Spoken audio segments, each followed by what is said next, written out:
The stars shimmered on the main screen of the USS Vanguard as Commander Olivia Bennett rubbed her tired eyes. She had been staring at the alien message for hours, trying to make sense of it. After decades of searching the skies for signs of intelligent life, humanity had finally found it. The Valteri, as they called themselves, had responded to Earth signals with detailed communications that showed they were centuries ahead of humans in technology. "Another request came through, Commander," said Lieutenant Paul Wright, his voice low as he looked up from his station. "They want access to our defense grid specifications again." Olivia frowned. This was the third such request this week. Something didn't feel right about it. The Valteri had promised to share their advanced medical technology, their faster-than-light travel systems, and their unlimited energy sources. So far, they had shared just enough to prove they had these things, but not enough for humans to understand or reproduce them. "Deny the request, Lieutenant. Tell them we're still reviewing their previous data package," she said. Dr. Samantha Reeves entered the bridge, tablet in hand. As the ship's chief medical officer, she had been studying the limited medical information the Valteri had provided. "Commander, I've been looking at these so-called miracle cures they sent us," she said, her face tight with concern. "They work, but I can't figure out how." "It's like they've removed key parts of the formulas," Olivia nodded. "They're holding back." The first Valteri ships arrived in Earth orbit 3 months after initial contact. They were beautiful vessels that seemed to bend light around them, making them shimmer like mirages. World leaders welcomed the alien ambassadors with open arms and grand ceremonies. The aliens looked somewhat like tall, thin humans with pale blue skin and large, multifaceted eyes that reflected light like diamonds. Earth governments quickly set up a joint welcome committee.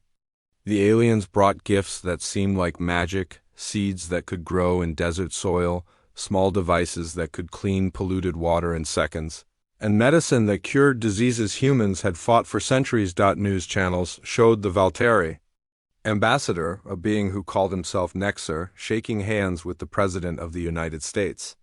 "We come as friends to share knowledge," he said in perfect English. The Valteri believed that all intelligent life should help each other grow. People celebrated in the streets. Religious leaders called it a blessing. Scientists were eager to learn. Only a few voices urged caution, and they were quickly dismissed as paranoid or anti-progress. Then the first strange event happened. A small farming town in Nebraska, population 4,231, vanished overnight. In its place was a perfect sphere of smooth glass, 3 miles wide.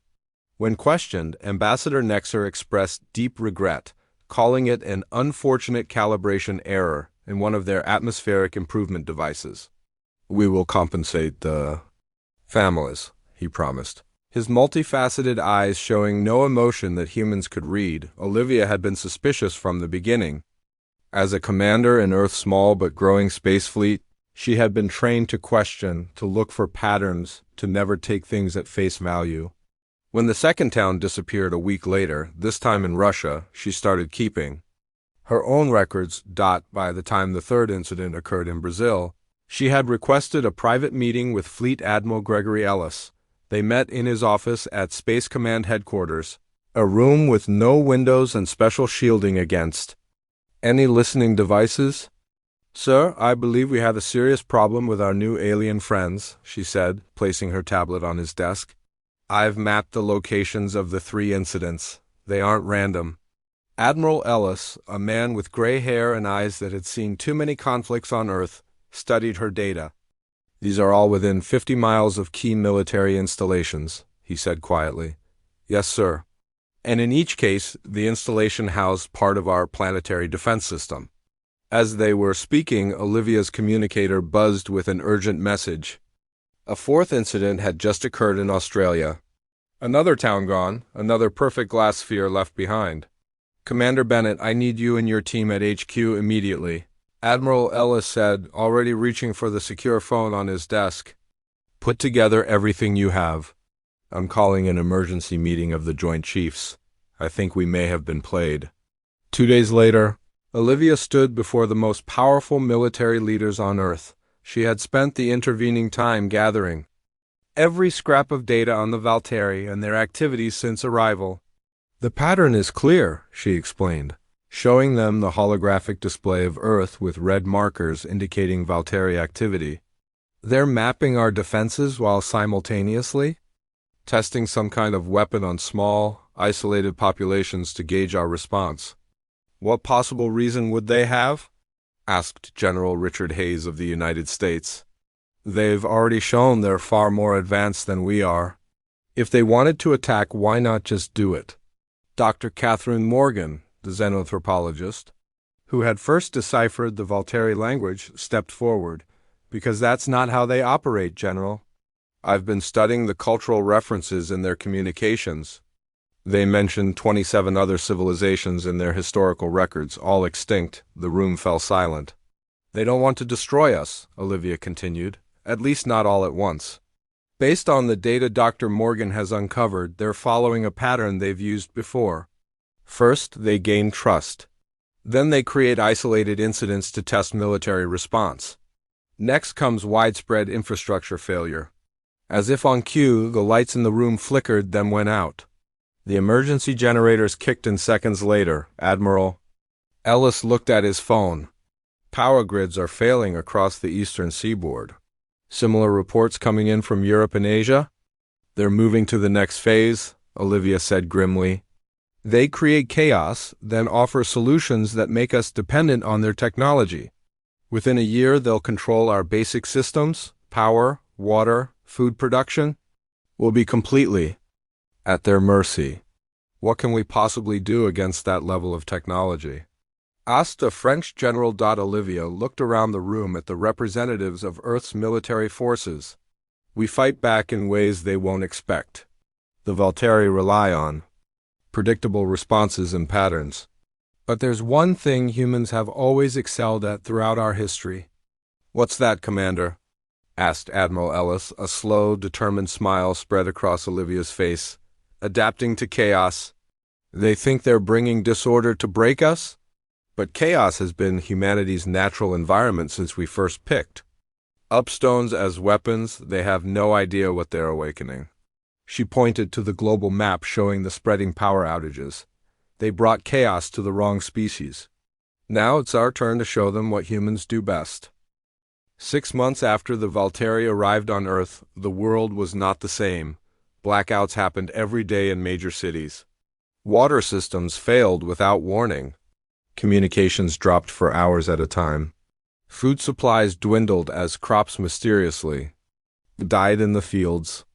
People were scared, angry, and looking for someone to blame. Alan Nguyen had not slept properly in 3 days.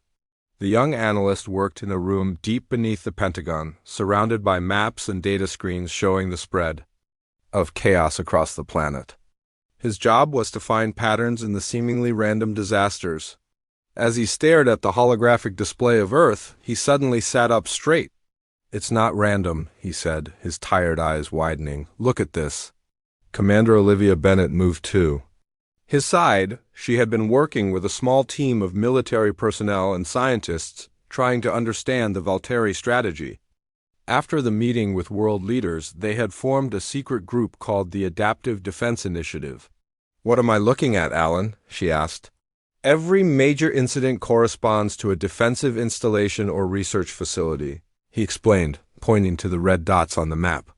The power outages, the communication failures, they're all targeted. They're mapping our entire defense network by watching what breaks when they attack specific points. Lieutenant Paul Wright frowned. But some of these locations are supposed to be secret. How do they know where to hit? The gifts, said Dr. Samantha Reeves, looking up from her tablet. Remember those miracle devices they handed out? The water purifiers, the medical scanners, the crop enhancers? I bet they're all collecting data and sending it back. Olivia nodded slowly. They've turned our own infrastructure against us. The door to the underground war room opened, and Dr. Catherine Morgan walked in. The xenanthropologist looked exhausted but determined as she placed a data tablet on the central table. I've finished translating more of their historical records, she said. The 27 civilizations I mentioned before? I've figured out what happened to them. Everyone in the room turned to look at her. They're not allies, Catherine said grimly. They're farmers, and we're the crop. She brought up images on the main screen showing beautiful worlds reduced to barren landscapes. The Valteri follow the same pattern every time. They find a developing world, share just enough technology to make the inhabitants dependent, then deliberately create chaos to weaken resistance. But why? Asked Paul. What do they want from us? Resources, Catherine answered. They strip planets of everything valuable, minerals, water, biological material. They've done it at least 27 times before. Earth is just the next harvest. Fleet Admiral Ellis, who had been listening silently, finally spoke. We need to inform world leaders immediately. No, said Olivia sharply. The Valteri have infiltrated our communications. If we try to coordinate a global response, they'll know we're onto them. Then what do you suggest, Commander? Asked the Admiral. Olivia walked to the main display showing Earth and the positions of Valteri ships. In orbit. We need time. Their technology outmatches ours in every category. We can't fight them directly, so we just give up. Paul asked, frustration in his voice. No, Olivia said, a determined look crossing her face. We use the one advantage they don't understand. What's that? Asked Alan. Humanity has been preparing for the end of the world since we invented nuclear weapons, she said. We've spent centuries imagining how civilization might fall through war, disease, natural disaster, alien invasion. We've written books about it, made movies about it, created games about it. Chaos, that's our specialty. Olivia pointed to different parts of the map. The Valteri think they're breaking us down by creating disorder. But humans thrive in chaos. We adapt, we improvise. Their society is built on perfect order and predictable outcomes. Let's show them what happens when they face a species that embraces unpredictability. Over the next few weeks, the Adaptive Defense Initiative grew. Working in small cells to avoid detection, they recruited specialists from around the world. Hackers, engineers, soldiers, scientists. They operated using old technology that the Valteri couldn't easily monitor: paper messages, radio signals, even Morse code. Their first major discovery came from a team in Japan who had managed to capture and disassemble one of the smaller Valteri devices. Inside, they found something surprising. Their technology is advanced but not magical, explained engineer Lisa Crawford during a secure video call. They rely on quantum computing and artificial intelligence to predict and control outcomes. But these systems have weaknesses. What kind of weaknesses? Asked Admiral Ellis. They can't handle true randomness, Lisa said. Their predictive algorithms break down when faced with completely unpredictable behavior. Olivia smiled for the first time in weeks. Then that's our strategy. Instead of trying to restore order, we deliberately increase the chaos, but in ways that hurt them, not us. They called it Operation Wildcard. While the Valteri continued their systematic attacks on Earth's infrastructure, small human teams began implementing countermeasures designed not to restore systems, but to make them fail in unpredictable ways. When the Valteri shut down power grids, human engineers didn't try to fix them. Instead, they rewired them to create feedback loops that damaged the alien monitoring systems. When communications networks failed, human hackers used the opportunities to plant viruses in the Valteri data collection points. The aliens responded by increasing their attacks, expecting humans to break under the pressure. Instead, they encountered growing resistance. 3 months into Operation Wildcard, Ambassador Nexer requested an emergency meeting with world leaders. The gathering took place in the United Nations building in New York, one of the few places still with reliable power and communications. Your world is falling apart, Nexer said, his multifaceted eyes reflecting the lights of the chamber. We can help restore order, but we require full access to your remaining systems and resources. President Diane Russell, who had been briefed on the true nature of the Valteri, kept her face carefully neutral. We appreciate your concern, Ambassador, but it seems many of these problems began after your arrival. Unfortunate coincidences, Nexor replied smoothly. Your systems were already fragile. We merely wish to help stabilize them. By taking control of everything we have left? The president asked. It is the only way, Nexor insisted. Otherwise, your civilization will collapse within months. President Russell looked directly at the alien. You've made a fundamental error in your calculations, Ambassador. What error? Nexor asked, a note of confusion in his voice. You brought chaos to a species that thrives in it, she answered. And now it's our turn. As if on cue, alarms sounded throughout the Valtteri ships in orbit. On screens across the chamber, the aliens could see their vessels experiencing system failures across the fleet. Operation Wildcard had entered its next phase. Ambassador Nexor's face showed no emotion as the alarms continued to sound, but the rapid clicking of his mandibles betrayed his concern. The Valtteri delegation quickly left the United Nations building, their usual smooth movements now hurried. An uncoordinated President Diane Russell watched them go, then turned to her security team. Get me to the secure facility. It's time for Phase 2. Across the globe, Operation Wildcard moved from defensive measures to active counterattacks. The Adaptive Defense Initiative had grown into a worldwide network of resistance cells, each operating independently but following the same basic strategy: create unpredictable outcomes that the Valtteri systems couldn't process. On the USS Vanguard, now hidden in an underwater base off the coast of Australia, Commander Olivia Bennett coordinated the global effort. The ship's advanced communications equipment, modified to avoid Valtteri detection, linked the scattered human forces. Sydney team reports successful deployment of the scrambler devices, reported Lieutenant Paul Wright. Valtteri communication. Hubs in the southern hemisphere are experiencing 70% failure rates. Berlin team has introduced the randomized code sequences into the European power grid, added Dr. Samantha Reeves. Valtteri monitoring systems can no longer predict or control the fluctuations. Olivia nodded, studying the global situation map. After months of careful planning, humans were fighting back in ways the aliens had never anticipated. Instead of trying to fix the chaos the Valtteri created, they embraced it and turned it into a weapon. What's the status of the military response? She asked. Admiral Ellis, who had joined her on the Vanguard, pointed to several locations on the map. Special Forces teams are targeting the alien ground installations using the tactics we developed. No direct confrontation, just introducing random elements into their systems. The human strategy was clever in its simplicity. Since the Valtteri relied on predictive algorithms to maintain control, the resistance focused on creating situations those algorithms couldn't handle. Military teams didn't attack alien forces directly instead.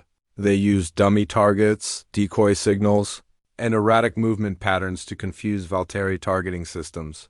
Civilian hackers planted code that changed its own behavior randomly. Engineers modified infrastructure to produce unpredictable power surges and communication bursts.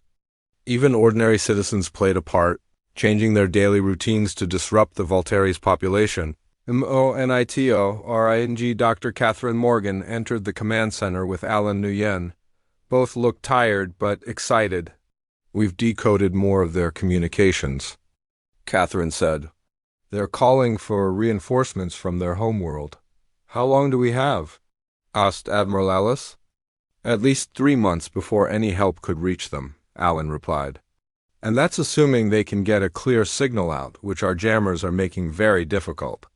They're not used to this, Catherine added. I've analyzed their command structures. The Valtteri have conquered so many worlds so easily that they've never developed contingency plans for serious resistance, Olivia smiled grimly.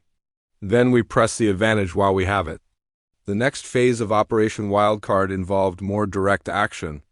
With the Valtteri communication and control systems compromised, human forces began targeting the aliens' physical presence on Earth. In Arizona, a Valtteri research facility that had been studying Earth's mineral deposits suddenly found its environmental systems acting strangely.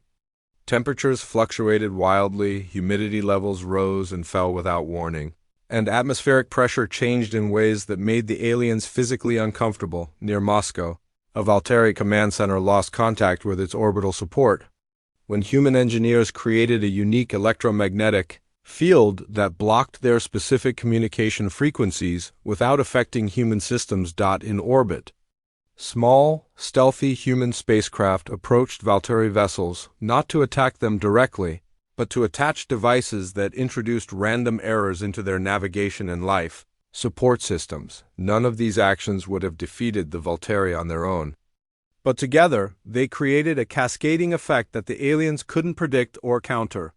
Their perfect systems, designed for order and control, began to break down when faced with deliberate, coordinated chaos. 1 month after the confrontation at the United Nations, Ambassador Nexer requested another meeting with world leaders.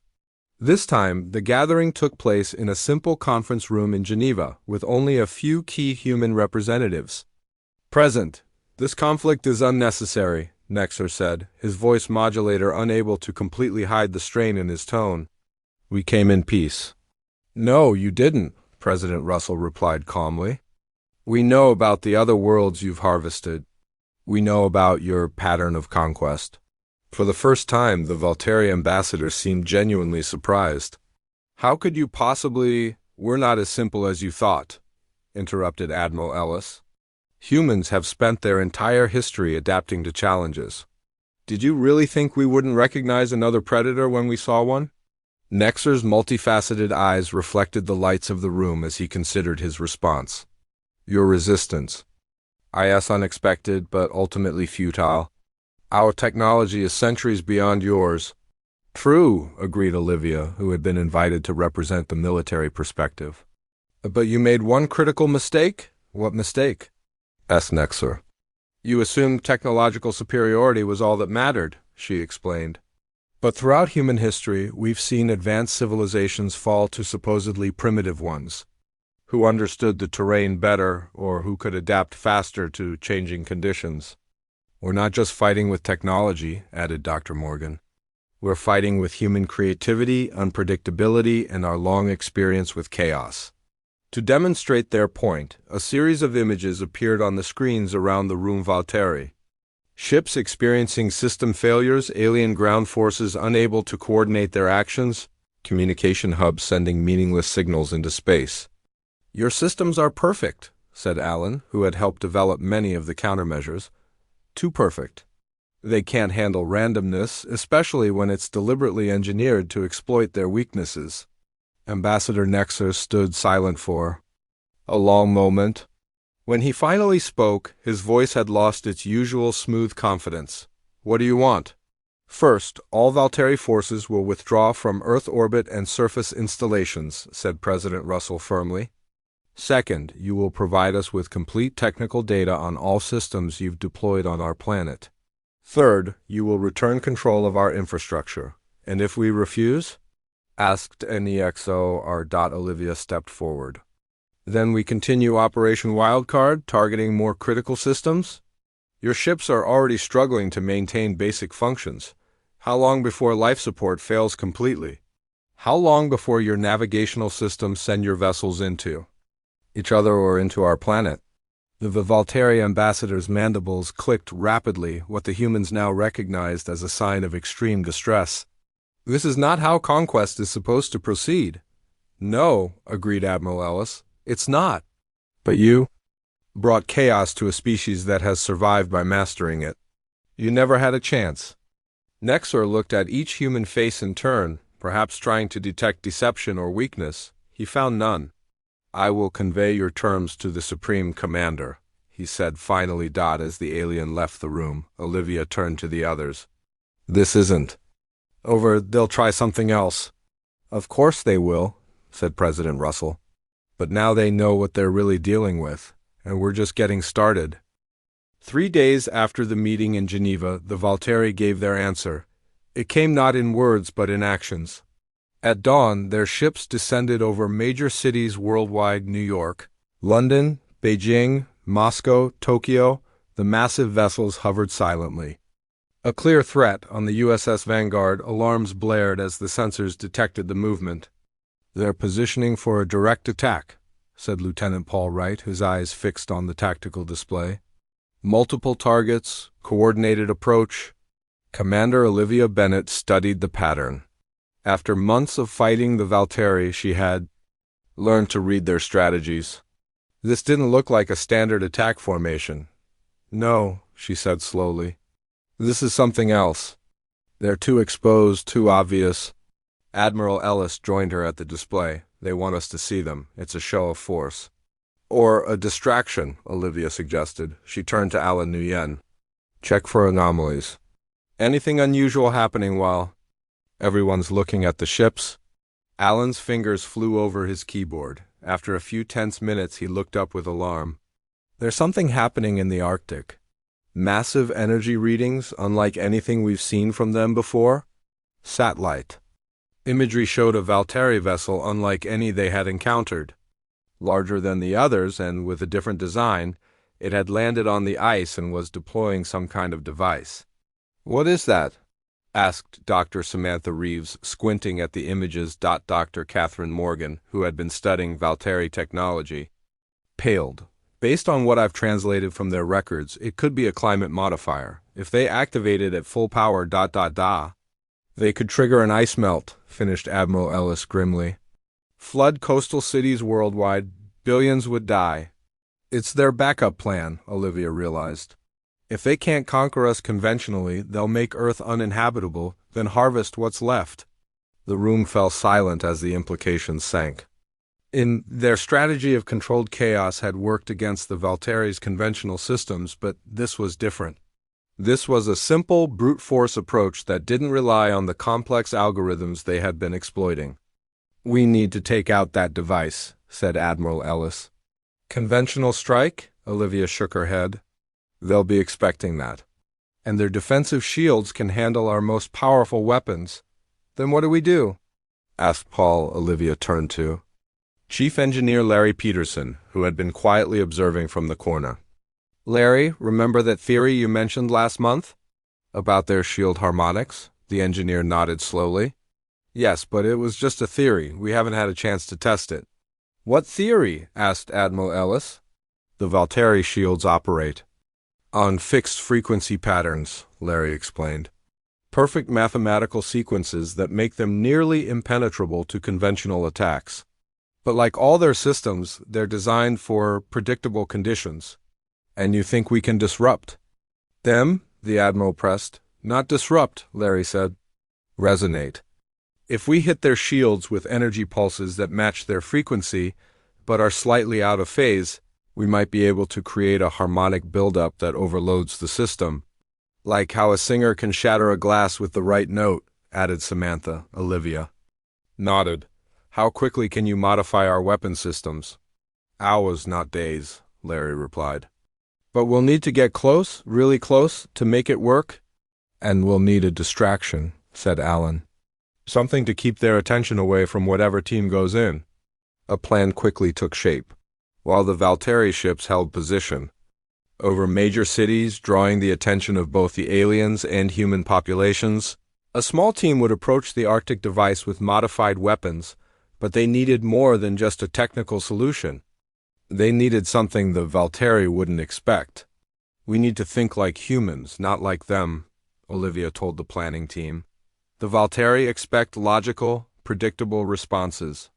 Either we attack the ships over our cities or we send our full force against their Arctic device. They're prepared for both. So what do we do instead? Asked Paul. Something illogical, Olivia replied with a smile. Something that makes no sense from their perspective. 24 hours later, Operation False Front began. Around the world, civilians took to the streets beneath the hovering Valteri ships, not in panic but in celebration. People played music, danced, and held impromptu parties, completely ignoring the alien threat above them. Meanwhile, at military bases, forces made very visible preparations for what looked like a major assault on the Arctic position. Troops boarded. Transport planes, tanks, and artillery were loaded onto ships, and communications chatter deliberately leaked information about the coming attack, the Valteri. monitoring all of this, reinforced their Arctic position with ships pulled from less critical areas. Their sensors detected the approaching human forces and prepared to repel what looked like a frontal assault. What they didn't detect was a small submarine slipping beneath the Arctic ice, carrying a team of 6 people and equipment modified by Larry Peterson. Olivia led the team personally. As the submarine navigated through the frigid waters, she briefed the others one final time. "The device is set up 2 kilometers from the Valtteri ship," she explained, pointing to the map. "Their attention will be focused outward, expecting an attack from the air or across the ice. We'll approach from directly below. What if they detect us?" asked one of the team members, a naval engineer named Steve Martinez. "That's why we have Plan B through Plan F," Olivia replied with a grim smile. "Remember, unpredictability is our advantage. They think in straight lines. We think around corners." When they reached the position below the device, the team deployed a specialized drill to create a narrow shaft through the ice. The noise was minimal, disguised by the natural sounds of shifting ice. Once the shaft was complete, Olivia and 2 others ascended while the submarine retreated to a safe distance. They emerged 50 meters from the massive Valtteri device. It towered above them, a complex structure of gleaming metal with pulsing blue energy at its core. Around it, alien guards patrolled in regular, perfectly spaced patterns. "Predictable," whispered Olivia. "Every 15 seconds, there's a 3-second gap in their coverage on the eastern side." Using the predictability of the Valtteri against them, the team moved during these precise gaps, approaching the base of the device. Once there, they attached the modified energy emitters Larry had created, small, unassuming devices that began pulsing in a pattern that matched the shield harmonics, but slightly out of phase. At first, nothing seemed to happen. Then, almost imperceptibly, the shield around the device began to shimmer with an unusual pattern. "It's working," said Steve, checking the readings on his tablet. "Harmonic resonance is building." "How long?" asked Olivia. 10 minutes to critical levels," he replied. "But they'll notice the shield fluctuations before then." "Then we move to the next phase," said Olivia. She activated her communicator. "Vanguard, this is Arctic Team. Initiate false dawn." Across the globe, the human forces that had been preparing for the major assault suddenly stood down. The ships turned around, the planes returned to their hangars, and the troops went back to their barracks. Simultaneously, the civilian celebrations beneath the Valtteri ships changed. People who had been dancing now lay down on the ground in precise geometric patterns, forming massive symbols visible from above. The Valtteri commanders, already confused by the celebration tactic, now faced a new puzzle. Their algorithms could find no logical explanation for this behavior, forcing them to divert computational resources to analyze it. As the aliens' attention was divided, the harmonic resonance in the Arctic continued to build. The harmonic resonance grew stronger with each passing minute. The shield around the Arctic device began to shimmer with rainbow colors, energy patterns rippling across its surface in ways the Valtteri had never intended. Olivia and her team retreated to a safe distance, watching as their plan unfolded. 2 minutes to critical resonance," said Steve, monitoring the readings on his tablet. "The shield's energy matrix is becoming unstable." Suddenly, alarms blared from the Valtteri ship.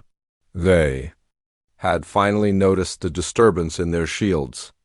Alien guards rushed toward the device, their movements no longer in perfect synchronization but hurried and uncoordinated. "They're panicking," Olivia observed with grim satisfaction. "They don't understand what's happening." The Valtteri had never encountered an enemy who attacked the mathematical foundations of their technology rather than the technology itself. Their shields were designed to repel direct energy or physical impacts, not to handle energy that matched and amplified their own frequencies. 1 minute, Steve reported. Shield integrity dropping rapidly. On the Valtteri ship, frantic activity could be seen through the transparent sections of the hull. The aliens were trying to adjust their shield frequencies, but the human devices automatically shifted to match the changes, maintaining the destructive resonance. 30 seconds. Across the globe, the Valtteri ships above major cities began to show the same rainbow shimmer in their shields. The harmonic attack had spread through their linked defense network, affecting not just the Arctic device but all their connected systems. 10 seconds, Olivia braced herself. Everyone down!